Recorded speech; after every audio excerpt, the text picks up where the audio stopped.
Hi friends, నా పేరు Surendra. Welcome back to my channel. Promo చూశారు కదా, ప్రోమోలో ట్విస్టుల మీద ట్విస్టులు. ఇదేం మాసురా మావా అన్నట్టు అనిపించిందా లేదా? అసలు సరే, first half of the promo వచ్చి ఫన్ యాంగిల్ చూపించాడు. నా నడుం గిల్లుతుంది బిగ్ బాస్, అసలు ఏంది గేమ్ ముసుగులో ఇట్లా నడుం గిల్లుతారా అని అంటే తనుజ ఎవరు గిల్లారు నీ నడుము అంటే అది సరదాగా వెళ్ళిపోయింది. Second half of the promo super అనమాట.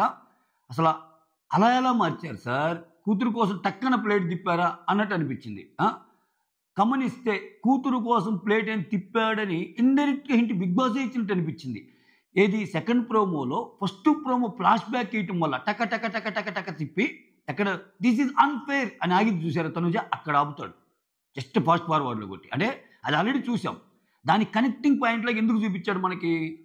దాని వెంటనే భరణి గారు వచ్చి ఏమన్నాడు చెప్పుకునే ముందు చిన్న లైక్ కొట్టి స్టార్ట్ చేయండి. ఓకే, వీడియోస్ నచ్చింది ఒక లైక్ కొట్టి స్టార్ట్ చేయండి. అలా కొత్త వాళ్ళు ఎవరైనా చూస్తున్నారు ప్లీజ్ డూ సబ్స్క్రైబ్.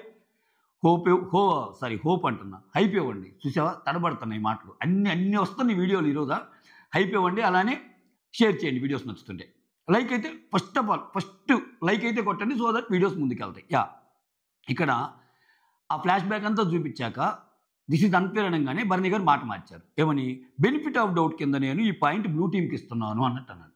అసలు నువ్వు బెనిఫిట్ ఆఫ్ డౌట్ అంటంలోనే పెద్ద ఇది ఉంది, పెద్ద బొక్కు ఉంది. ఆ బెనిఫిట్ ఆఫ్ డౌట్లో కూడా ఏమంటున్నాడు? దేన్ని కన్సిడర్ చేసి ఇచ్చారు సార్ అని ఇమ్ము అంటే 15 to 20% బాల్ శ్రీజ హోల్డ్ చేస్తుంది అంటే 15 to 20% శ్రీజ అంటే 75 to 80% ఇమ్ము వల్లనే కదా. పోనీ ఆ పర్సంటేజ్ ప్రకారం చూసుకున్న హోల్డ్ చేస్తున్న దాన్ని ఎవరు హోల్డ్ చేస్తున్న దాంట్లో ఎక్కువ పడిద్ది. అక్కడ 70% హోల్డ్ చేసి ఉంటే అదే కదా ఎక్కువ పడేది. 70% హోల్డ్ చేసుకున్న వాళ్ళకే బలం ఎక్కువ ఉంటుంది, వాళ్ళ చేతిలో నుంచే పడిద్ది కదా. ఆకలి మీద ఉన్న హిపోకి. సో ఇక్కడ ఎలా అంటాడు అంటే అది చూపిస్తాడు 70% ఇక్కడ 15 to 20% బాల్ శ్రీజ హోల్డ్ అనగా నిమ్ము అంటాడు. మరి 70% మా దాంట్లో ఉంది కదా సార్, మా హ్యాండ్లో ఉంది కదా. సో అది ఎలా కన్సిడర్ చేయటం లేదు మీరు? 20% ఉన్న వాళ్ళు ఎట్లా కన్సిడర్ చేస్తున్నారని అంటాడు. ఆ తర్వాత భరణి ఏమంటాడు? నాకైతే అలా అనిపించిందబ్బా అంతే అన్నట్టు ఇంకా ఆయన మాట్లాడతాడు. తర్వాత ఇమ్ము వచ్చి అదేంటి సార్, మేము అంత కష్టపడి తోసుకుంటూ వచ్చి గేమ్ అన్న వాళ్ళు మేమున్నా ఇదా? అసలు ఫస్ట్ ఆయన బ్లూ టీమ్ అనగానే షాక్లోకి వెళ్ళిపోతారు కళ్యాణ్ అని. అది సీరియల్లో 4 సార్లు తిప్పుతారు చూడు, ఏదైనా జరిగినప్పుడు అని అట్లా ఇచ్చాడు పాపం కళ్యాణ్ ఎక్స్ప్రెషన్. అంతే కదా, బాగా ఆడి ఈ డెసిషన్ తీసుకుంటే కోపం రాదు ఎవరికైనా. సో ఏమీ లేదు, మళ్ళీ ఇక్కడ ఈ గోల్ ఎందుకులే, వచ్చాక మళ్ళా నాన్న నువ్వు తప్పు చేసావు నాన్న, నేను బాగా లేదా నాన్న, మరి అసలు ఈ రోజుతో నీ మీద ఉన్నదంతా పోయింది నాన్న, ఇదంతా ప్లే అయిద్దని అనుకున్నాడో ఏమో. చూసావా అమ్మ, నన్ను కరిగించుకుంటా నీకోసం డెసిషన్ కూడా మార్చుకున్నాను.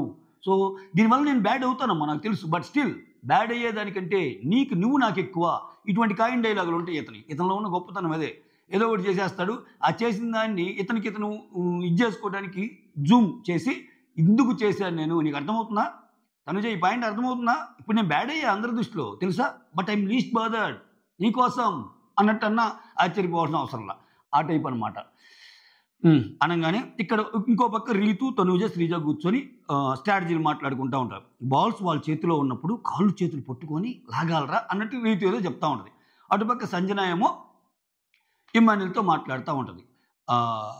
స్ట్రాటజీలు చేస్తున్నారు అన్నట్టు, మీరందరూ స్ట్రాటజీలు చేస్తున్నారు అన్న పాయింట్ రీతి ఎత్తినప్పుడు స్ట్రాటజీలు ఎవరు చేస్తున్నారు అది ఇదని సంజన గారు అయితే మిగిలిన వాళ్ళు ఎవరు స్ట్రాటజీలు చేయటం లేదమ్మా, నువ్వు ఒక్కదాని మీద స్ట్రాటజీ చేస్తున్నావు అన్నట్టు సంజన మీద. తప్పేంటి ఇప్పుడు ఏం కూర్చొని స్ట్రాటజీ చేయటం, ఆమె చెప్తే తప్పేంటి? ఇదేందో అర్థం కాదు నాకు. ఇది ఒక వెరైటీ కనిపిస్తుంది రీతు ఆర్గ్యుమెంట్స్ అప్పుడప్పుడు.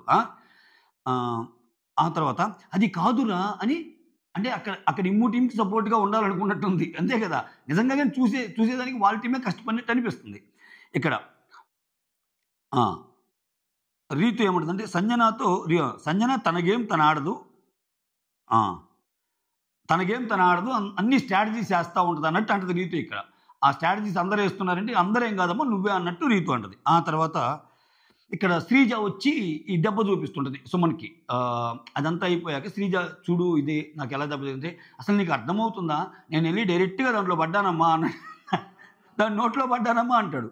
దాని నోట్లో పడ్డానమ్మా అని సుమన్ అన్నప్పుడు దానికి సపోర్టింగ్ వీడియో కింద మళ్ళీ ఇంకో క్లిప్ వేస్తాడు, ఇంకో వీడియో టక్కని సుమన్ ఆడ పడతాడు. అంటే సుమన్ ఏదైతే చెప్పాడో జరిగింది. ఇక్కడ భరణి ఏదైతే మాట మార్చాడో దానికి ముందు ఫ్లాష్ బ్యాక్ నుంచి కనెక్ట్ అయింది. ఈ డాట్స్ అన్ని కనెక్ట్ చేసుకుంటే భరణి గారు మాట మార్చారని మనకంటే బిగ్ బాస్ చెప్పాడు ప్రోమోలో. అసలు ఆ ఫ్లాష్ బ్యాక్ కరాగారు తిప్పి వేయటం మూలన. ఇది మ్యాటరు. సో మొత్తానికి భయపడ్డాడా ఏంటి? ఎందుకు మాట మార్చాడు? జెన్యూన్‌గా ఉన్నాడా? భయపడ్డాడా? చిన్నగా వస్తున్నాయి. ఏం జరిగిద్దో ఏమో. మొత్తానికి రిలేషన్ కోసం భయపడ్డాడా? లేదని తన్ను తాను మళ్ళా ఒక్కోసారి రీవిజిట్ చేసుకుని ఒపీనియన్ చేంజ్ చేయొచ్చు. ఆయన గట్టిగా చెప్పాడు కదా! గట్టిగా చెప్పి గట్టిగా అరిచాక మారింది.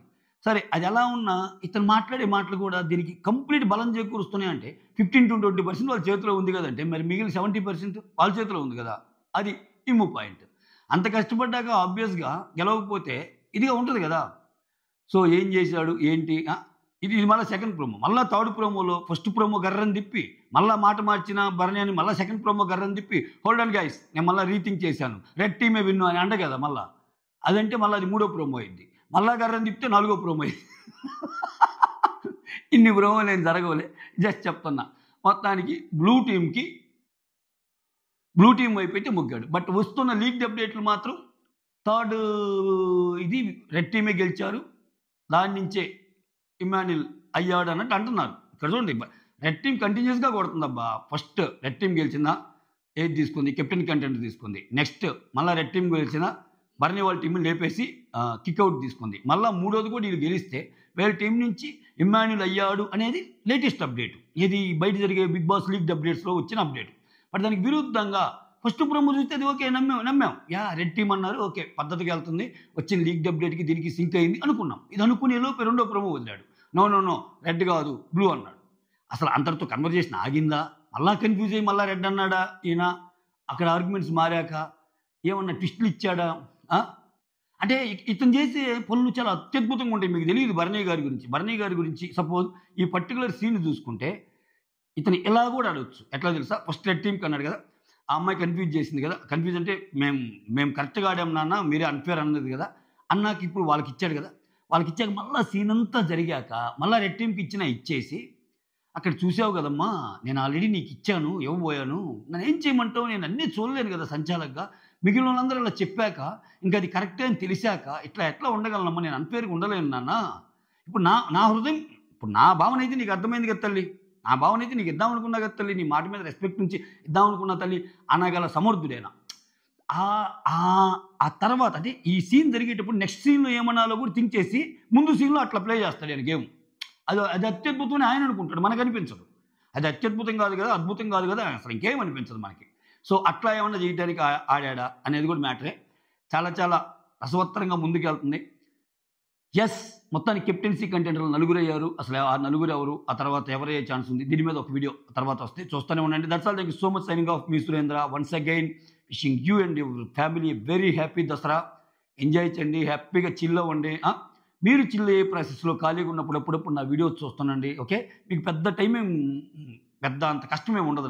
నా మొత్తం కూర్చున్నా కానీ ఒక గంటలో అయిపోతాయి అన్ని 9-10 నిమిషాల వీడియోసే చేస్తాను. ఎన్ని కుదిరితే అన్ని చేస్తాను. ఈరోజు సెలవు దినం, వస్తానే ఉంటాయి వరదలాగా వీడియోలా. మీ ఓపిక, అసలు వ్యూస్తో సంబంధం లేదు మనకి, అస్సలు లేదు. ఈ వీడియో చేసి నెక్స్ట్ వీడియో చేసి ఈ వీడియోకి రీచ్ పోతే లేదు, దిబిడే వేసుకుంటా బాగుంటాయి వీడియోస్. మీరు చూసేవాళ్ళు చూసుకుంటా బాగుంటాయి. That's all. Signing off, me Surendra.